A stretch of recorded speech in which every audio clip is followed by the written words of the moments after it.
Good morning, Stewart's Chapel. Brother Don here, and Don counts, and we're over on Barrawalla Road on Bradley and Ray Drock's farm. It's a wedding venue, and it's a beautiful place, and we appreciate their hospitality and allowing us to be here. We're continuing to look at the idea in Scripture of seizing the moment. We're going to go over to Luke chapter 8, verse 43.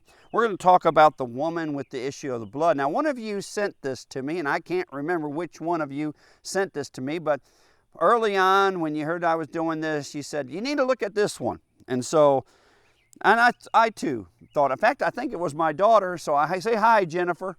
I think it was you, Jen, that asked me to look at this one. So Luke 8, verse 43. Now a woman having a flow of blood for 12 years, who had spent all her livelihood on physicians and could not be healed by any, came from behind Jesus and touched the border of Jesus' garment. And immediately her flow of blood stopped. And Jesus said, "Who touched me?" When all denied it, Peter and those with him said, "Master, the multitudes, the throng, and press you, and you say, 'Who touched me?'" But Jesus said, "Somebody touched me, for I perceive power has gone out from me." And when the woman saw that she was not hidden, she came trembling and falling down before him. She declared to him in the presence of all the people the reason she had touched him and how she was healed immediately. And Jesus said to her, "Daughter, be of good cheer. Your faith has made you well. Go in peace." A lot of good truths in this scripture about the idea of seizing the moment. The first truth I want to share with you is seizing the moment is a matter of faith. This woman has been sick for 12 years. Very, very sick. She has spent all of her money. She's been to all kinds of healers, and she is in a worse state than she was when she began. When in all normal world understanding, faith should be at its lowest, she hears about Jesus.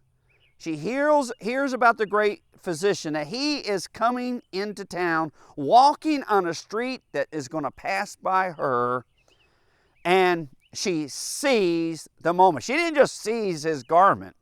She seized the moment. She sees Jesus. Her faith, Jesus says, is what has made her whole. Her faith.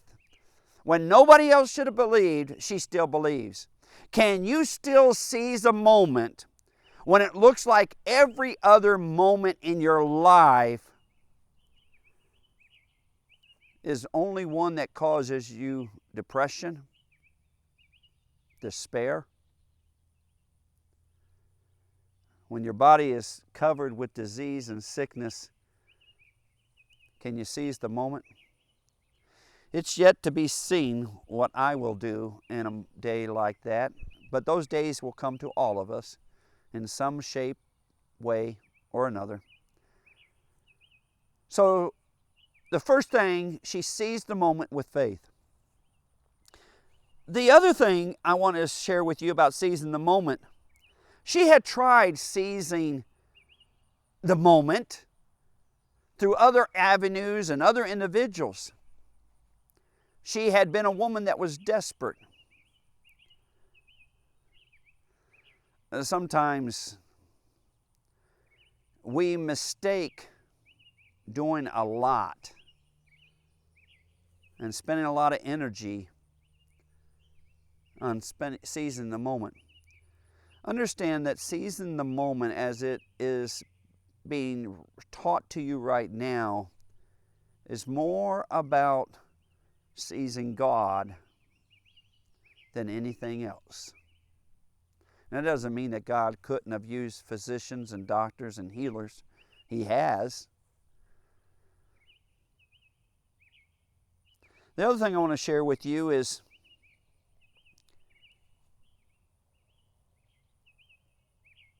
can you seize the moment?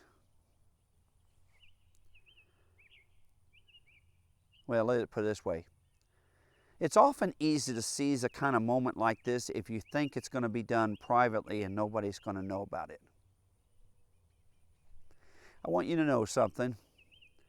Jesus rarely allows us to seize a moment where it doesn't give God glory. And this woman, she was healed when she touched him.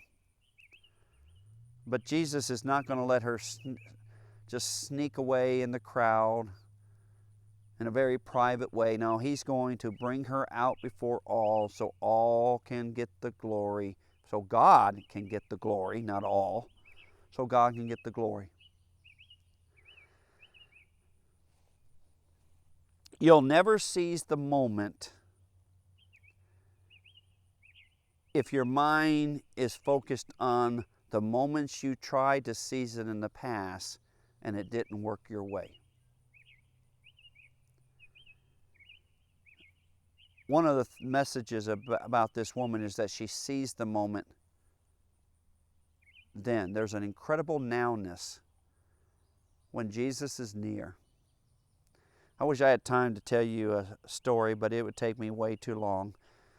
But I do remember actually remember several events where it was obvious that Jesus was in the house. Now, he's always in the house, but there are times when it is very obvious that Jesus is on the street before me.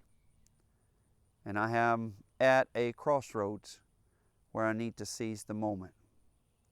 My friends, Stewart's Chapel, I love you. When all seems to fail, you keep your faith. You seize the moment.